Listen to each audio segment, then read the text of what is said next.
Well, hello there, it's Ina here, and welcome to my art room. This is a picture frame I picked up at a thrift store.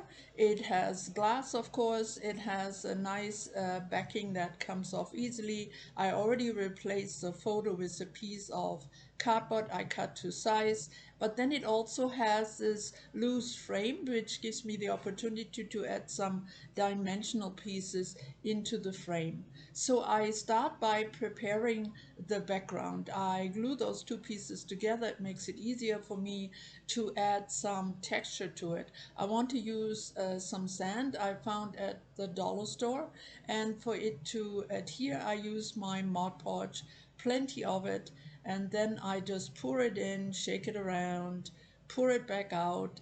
And before I set it aside to dry, I will also add some tiny shells, some tiny stones, both of those I found at the dollar store as well. Today's project is, of course, my contribution to the April 4 Core Art Challenge. And when I'm done with my process, I will show you the lineup of all the entries I received from all of you. And then towards the end of the video, I will give you the new 4 Core Challenge for this month, for the month of May. Now, in order to decorate this frame, I will work on all three pieces of it separately. So I will switch back and forth to give things a chance to dry as well. But I think it's all very easy for you to follow. As you can see here, next I started painting the glass. I used very simple acrylic paints. Glass paints would probably work better, but I didn't have any handy. And as I will seal it really well towards the end, I think it will work just fine. So I used different shades to make it look, you guessed it, a bit like an ocean, or so I hope. Well, I think this is a good time to turn you over to some music. Like always, you will find all the mediums I'm using in the captions. Enjoy the process, and I will talk to you whenever necessary, latest towards the end of my project here.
as you can see here, I just built up a bit of a foundation for more decorations, and off camera I added a few more wooden bits. Now some of these very odd shape pieces came from a dollar store dinosaur skeleton, and their interesting shape makes them fun to use in an assemblage. Next, as you can see here, I will also use some rope just to add even more texture. And I will also add a textured ribbon to the outside of the frame. Then I will go on by adding some of my broken bits and pieces of jewelry and other metal components. Now that whole process you have seen me do many times before, and so I will forward quite a big part of it. Otherwise this video would have gotten just too long. But I thought it was more important to show you how I laid the foundation on this frame here, as it's a little different than working on a flat surface.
So my maritime theme project is completed, and of course here's a close-up for you.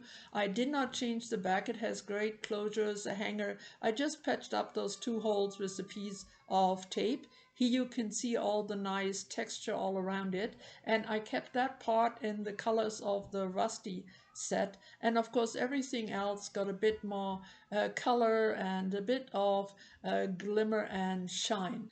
And then, of course, there is the ocean, which I painted on the glass, and that gives me the transparent piece I needed to add. And here the little shelf moves and connects to the bottom layer. I have lots of maritime related bits. There are some seahorses, fishes, turtles. There is a wheel from a boat. There is an anchor. There is a lobster, a dolphin, little shells and stones and so on, and of course the ship as a little focal point. I really enjoyed working with this frame and the maritime theme, and I think many of you also really enjoyed that subject, as it's obvious by so many wonderful photos that came my way. And here they are in a lineup that I know you will really enjoy. Please take your time, check out all the details and the video links too.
Now this was a very inspirational lineup of so many great ocean projects, and I hope you enjoyed the sound effect, and all of you did a wonderful job. And of course, please join in again in this month's challenge. Now if you are new to the 4 core challenges, please just go below in my description box and follow the link to the intro video, and there you will find all the details you need in order to play along. It's really very simple. Like always, you have the remainder of the months to work on your project. Now for the month of May, for this month's 4 core challenge, I will not set a theme because we have worked with theme related projects for the last few months, so I want to keep it a bit more open. So you pick your own theme, your own direction, your own style, of course your own medium. You can work abstract or more realistic, you can work two-dimensional, you can do a painting, a collage, a combination, you can go more three-dimensional, all the way into the realm of an assemblage. You pick what you want to do with this month's challenge. But of course, the 4 core elements we will all incorporate will give us a common denominator. Especially number 1. The first one is the substrate, and we will all work on something round, a circular substrate. Now I'm pretty sure you don't have a circular canvas laying around, neither do I, although they exist, but I know that there are many things in your household that make perfectly good circular substrates. So I pulled out a few things just for examples, but I think you will most likely come up with even more possibilities. There are always paper plates. If you glue a few together, they are more sturdy. Plastic plates could work. Even regular plates could work. Cardboard, this one came from a frozen pizza box, but you can cut it from scratch from a cardboard box. Maybe you have a wall decor that needs a makeover. This one I found at the dollar store. It looks really nice and sturdy. Think outside the box. What about a frisbee? It's round. You can work on this side or on this side. Now many of these substrates I think need a little help to get a better surface for you to work on, especially if it's made out of plastic like this or anything slick.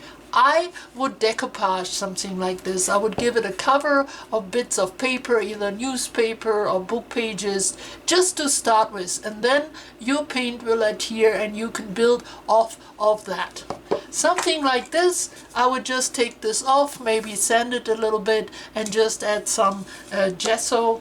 Cardboard, I would make sure it's sturdy enough, maybe layer it. And again, gesso may be enough, or if you want to create your own canvas, you could add a piece of fabric, some thin linen or something like this. Or let's say you want to work with watercolors, you could just cover it with a nice piece of watercolor paper. Same goes for the plates. They absolutely need a little work done on them before they're ready to be a good substrate. Now, aside from these things, maybe you have some round boxes or round tins, any size you like to work on. You could work just on the lid alone, either side, or you could work on the whole thing because it's all round. So that would work as well. So that's number one, a round substrate.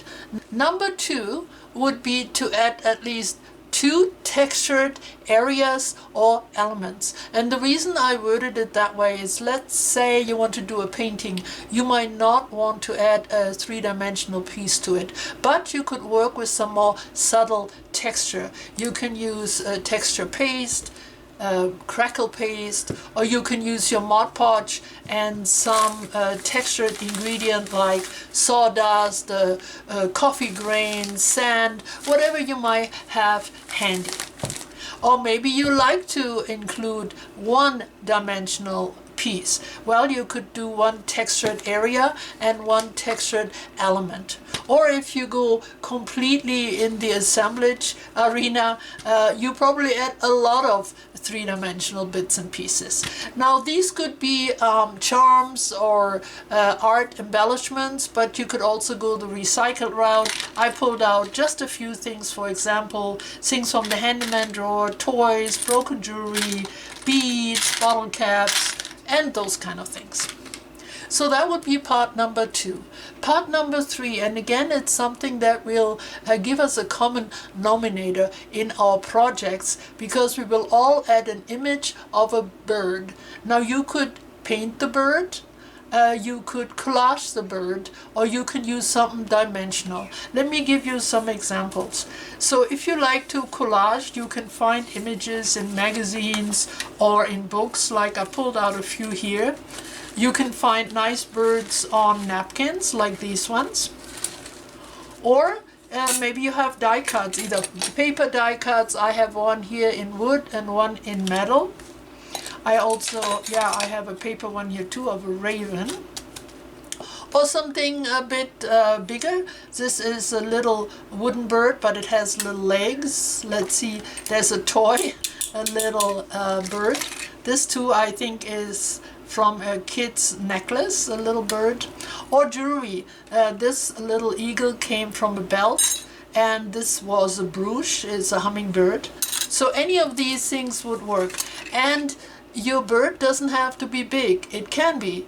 It doesn't have to be your focal point, but it can be. So it can be in the background or in the front. It could be one bird or many birds. It's up to you. Just please don't, let's see. Don't just do these things. I mean, they're okay to be somewhere on your page, but let's make sure our birds really look like birds, at least have a head and a tail, even if they're small. So this is the bird section, number 3.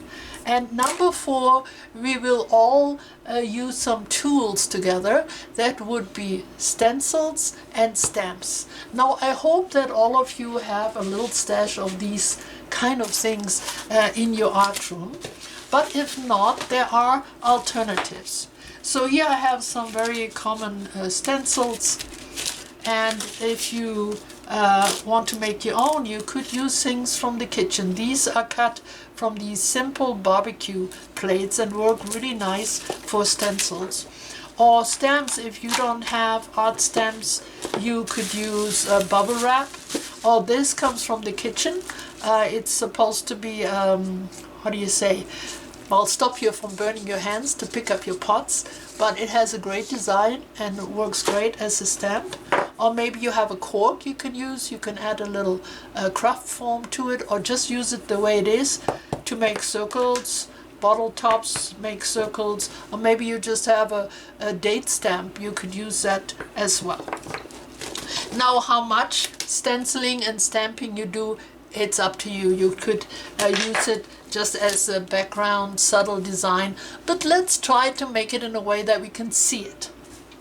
Now, with all these elements, some of it could be combined. Let's say you do some stenciling and you use your texture paste. Well, you already have 2 things done. If you have a stencil that has some bird designs like this, you could put 3 things together, and so on. So it's a little bit up to you how you interpret this, but let's make sure we all have a round substrate. We add 2 textured bits of something. We all have an image of a bird somewhere in some shape or form. We all do a bit of stenciling and stamping somewhere on our project. Again, you can work 2 or 3 dimensional. So that's it for our May challenge. Like always, there will be a list of the 4 core elements at the end of the video, as well as below in my description box. Now this one's challenge, because it doesn't have a theme, will bring in, I think, a really nice variety of ideas and so many different directions I'm sure all of you will explore. So I'm looking forward to receiving your photos. It's up to you if you want to send 1, 2 or 3. Just make sure that we can see all the details clearly. Alright, I think that sums it up. If you have any question, please let me know. I will see you really soon again. You stay healthy and creative. Bye bye for now.